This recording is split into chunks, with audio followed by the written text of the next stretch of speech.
क्या आप जानते हैं डॉक्टर अंबेडकर ने भारत में महिलाओं के लिए क्या क्या काम किए हैं?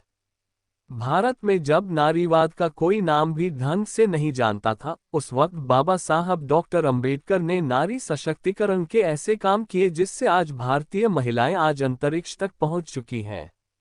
मैं किसी समाज की तरक्की इस बात से देखता हूं कि वहां महिलाओं ने कितनी तरक्की की है। महिलाओं के उत्थान के लिए बाबा साहब डॉक्टर अंबेडकर कितने गंभीर थे, ये बताने के लिए उनका ये एक कथन ही काफी है। 20वीं शताब्दी में बाबा साहब पहले वो व्यक्ति थे जिन्होंने ब्राह्मणवादी पितृसत्ता को खुली चुनौती दी थी। लेकिन विडंबना देखिए, इतना सब कुछ करने के बाद भी बाबा साहब भारत में नारीवाद का चेहरा नहीं बन पाए। लोगों ने उन्हें सिर्फ दलितों के नेता और संविधान निर्माता तक सीमित कर दिया, जबकि महिलाओं की भलाई के लिए उनके जितने काम शायद ही किसी भारतीय नेता ने किए हों। उनकी मॉडर्न थिंकिंग और दूरदर्शिता का अंदाजा आप इस बात से लगा सकते हैं कि जब भारतीय समाज महिलाओं को चार दीवारी में कैद रखे हुए था, तब उन्होंने कामकाजी महिलाओं के लिए मैटरनिटी लीव दिलाए। आइए आपको बताते हैं कि महिलाओं की भलाई के लिए बाबा साहब ने क्या कुछ किया था। बाबा साहब ने शिक्षा के दम पर अपने असंख्य बच्चों का भविष्य संवारा था। इसलिए बाबा साहब शिक्षा के महत्व को बखूबी जानते थे। पुरुषों की शिक्षा के साथ साथ वो महिलाओं की शिक्षा को भी बहुत जरूरी मानते थे। 1913 में न्यूयॉर्क में एक भाषण देते उन्होंने कहा था कि माँ बाप बच्चों को जन्म देते हैं, कर्म नहीं देते। माँ बच्चों के जीवन को उचित मोड़ दे सकती हैं। ये बात अपने मन पर अंकित कर यदि हम लोग अपने लड़कों के साथ अपनी लड़कियों को भी शिक्षित करें तो हमारे समाज की उन्नति और तेज होगी। बाबा साहब का ये कथन पूरी तरह सच साबित हुआ। आज भारत की लड़कियां शिक्षित होकर हवाई जहाज तक उड़ा रही हैं। बाबा साहब ने अमेरिका में पढ़ाई के दौरान अपने पिता के एक करीबी दोस्त को पत्र में लिखा था, जिसमें उन्होंने लिखा कि बहुत जल्द भारत प्रगति की दिशा स्वयं तय करेगा, लेकिन इस चुनौती को पूरा करने से पहले हमें भारतीय स्त्रियों की शिक्षा की दिशा में सकारात्मक कदम उठाने होंगे। 18 जुलाई 1927 को करीब 3000 महिलाओं की एक संगोष्ठी में बाबा साहब ने कहा था कि आप अपने बच्चों को स्कूल भेजिए। शिक्षा महिलाओं के लिए भी उतनी ही जरूरी है जितना कि पुरुषों के लिए। यदि आपको लिखना पढ़ना आता है तो समाज में आपका उद्धार संभव है। एक पिता का सबसे पहला काम अपने घर में स्त्रियों को शिक्षा से वंचित न रखने के संबंध में होना चाहिए। शादी के बाद महिलाएं खुद को गुलाम की तरह महसूस करती हैं। इसका सबसे बड़ा कारण निरक्षरता है। यदि स्त्रियां भी शिक्षित हो जाएं तो उन्हें ये कभी महसूस नहीं होगा। भारत की पहली महिला शिक्षिका सावित्रीबाई फुले और फातिमा शेख की परंपरा को बाबा साहब ने आगे बढ़ाया और महिलाओं को पढ़ने लिखने की आज़ादी के लिए खूब प्रयास किए। बाबा साहब भीमराव अंबेडकर ने महिला शिक्षा के लिए बहुत बड़ा काम किया है। आज कामकाजी महिलाएं 26 हफ्तों की मैटरनिटी लीव ले सकती हैं, जिसकी शुरुआत बाबा साहब डॉक्टर अंबेडकर ने ही की थी। 10 नवंबर 1938 को बाबा साहब अंबेडकर ने बॉम्बे लेजिस्लेटिव असेंबली में महिलाओं की समस्या से जुड़े मुद्दों को जोरदार तरीकों से उठाया था। इस दौरान उन्होंने प्रसव के दौरान महिलाओं के स्वास्थ्य से जुड़ी चिंताओं पर अपने विचार रखे। क्या आप जानते हैं कि 1942 में सबसे पहले maternity benefit bill doctor Ambedkar द्वारा लाया गया था। इसके बाद 1948 के एम्प्लॉय स्टेट इंश्योरेंस एक्ट के जरिए भी महिलाओं को मातृत्व अवकाश की व्यवस्था की गई। बाबा साहब ने ये काम उस वक्त कर दिया था जब उस जमाने के सबसे ताकतवर मुल्क भी इस मामले में बहुत पीछे थे। अमेरिका जैसे देश में साल 1987 में कोर्ट के दखल के बाद महिलाओं को मैटरनिटी लीव का रास्ता साफ हुआ था। अमेरिका ने साल 1993 में family and medical leave act बनाकर आधिकारिक रूप से कामकाजी महिलाओं को पेड मैटरनिटी लीव का इंतजाम किया था। लेकिन बाबा साहब बहुत आगे की सोचते थे और उसे हकीकत बना देते थे। बाबा साहब ने भारतीय नारी को पुरुषों के मुकाबले बराबरी के अधिकार दिए हैं। भारतीय समाज में लैंगिक असमानता को खत्म करने के लिए उन्होंने बाकायदा संविधान में लिंग के आधार पर भेदभाव करने की मनाही का इंतजाम किया।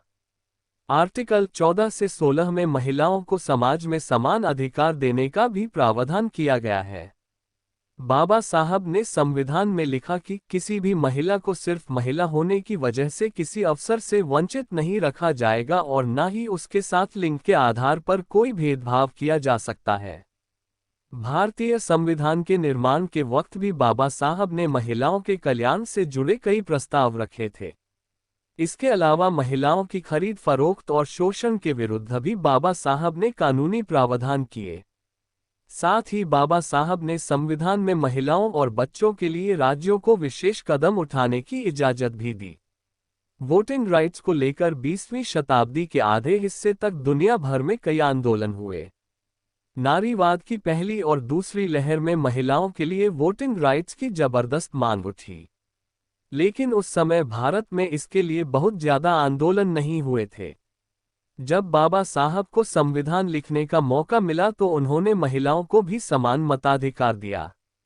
आज 18 साल की उम्र होने पर महिलाएं वोट डालने का हक रखती हैं, क्योंकि बाबा साहब ने महिलाओं को समान मताधिकार दिलाया था।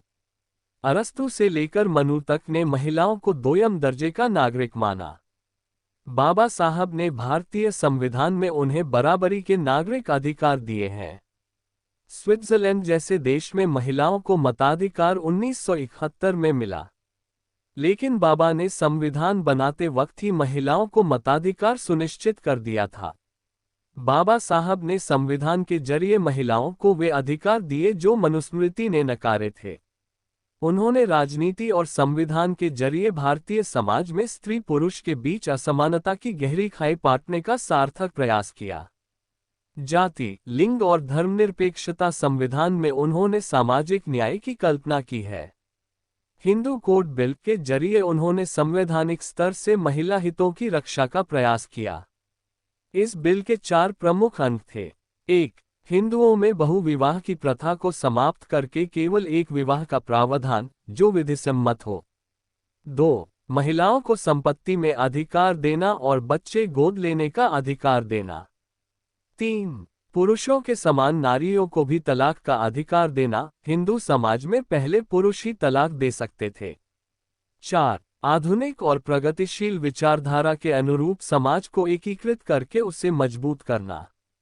डॉक्टर अंबेडकर का मानना था कि सही मायने में प्रजातंत्र तब आएगा जब महिलाओं को पिता की संपत्ति में बराबरी का हिस्सा मिलेगा। उन्हें पुरुषों के समान अधिकार मिलेंगे। महिलाओं की उन्नति तभी होगी जब उन्हें परिवार, समाज में बराबरी का दर्जा मिलेगा। शिक्षा और आर्थिक तरक्की उनकी इस काम में मदद करेगी। लेकिन डॉक्टर राजेंद्र प्रसाद जैसे हिंदुओं की वजह से हिंदू कोड बिल पास ना हो सका। आखिरकार 7 सितंबर 1951 को बाबा साहब ने मंत्री पद से इस्तीफा दे दिया। मकसद पूरा न होने पर सत्ता छोड़ देना निस्वार्थ समाजसेवी की पहचान है। ये बाबा साहब जैसे लोग ही कर सकते थे। बाद में 1955 से 56 में हिंदू कोड बिल के प्रावधानों को 1. हिंदू विवाह अधिनियम 2. हिंदू तलाक अधिनियम 3. हिंदू उत्तराधिकार अधिनियम 4. हिंदू दत्तक ग्रहण अधिनियम के रूप में अलग अलग पास किया गया। महिलाओं को पिता और पति की संपत्ति में हिस्सेदारी देना, तलाक का अधिकार और बच्चे गोद लेने का अधिकार भी बाबा साहब ने ही उन्हें दिलाया। हिंदू ग्रंथों के अनुसार ऐसी मान्यता थी कि अगर महिला अपने घर से डोली पर निकलती है तो वापस उसकी अर्थी उठती है और विवाहित स्त्रियों का अपने पिता के घर वापस आना पाप माना जाता था। लेकिन बाबा साहब ने महिलाओं के लिए क्रांति की शुरुआत कर दी थी। बाबा साहब ने असहाय महिलाओं को उठकर लड़ने की प्रेरणा देने के लिए बाल विवाह और देवदासी प्रथा जैसी घटिया प्रथाओं के खिलाफ आवाज उठाई।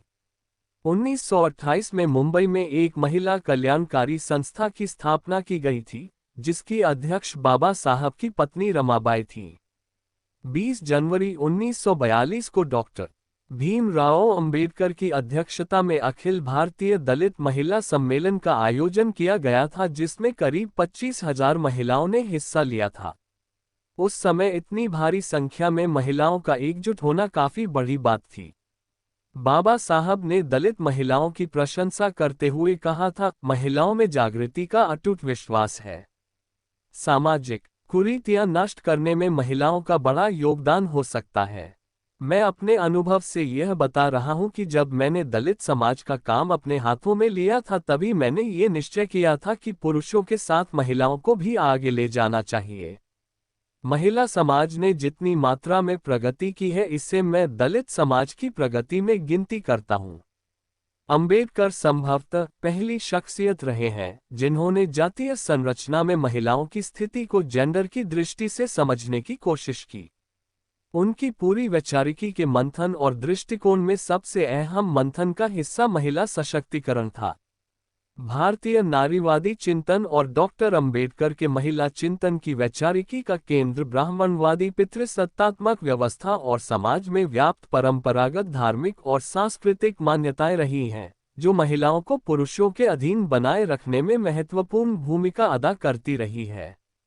डॉक्टर अंबेडकर ने कहा था, मैं नहीं जानता कि इस दुनिया का क्या होगा जब बेटियों का जन्म ही नहीं होगा। स्त्री सरोकारों के प्रति डॉक्टर भीमराव अंबेडकर का समर्पण किसी जुनून से कम नहीं था। सामाजिक न्याय, सामाजिक पहचान, समान अवसर और संवैधानिक स्वतंत्रता के रूप में नारी सशक्तिकरण लिए उनका योगदान पीढ़ी दर पीढ़ी याद किया जाएगा। दोस्तों, आपको हमारा वीडियो कैसा लगा? अगर अच्छा लगा हो तो लाइक करें और अपने दोस्तों में शेयर करें। अगर आप नए हो तो हमारे चैनल ब्लू बॉस को जरूर सब्सक्राइब करें। धन्यवाद।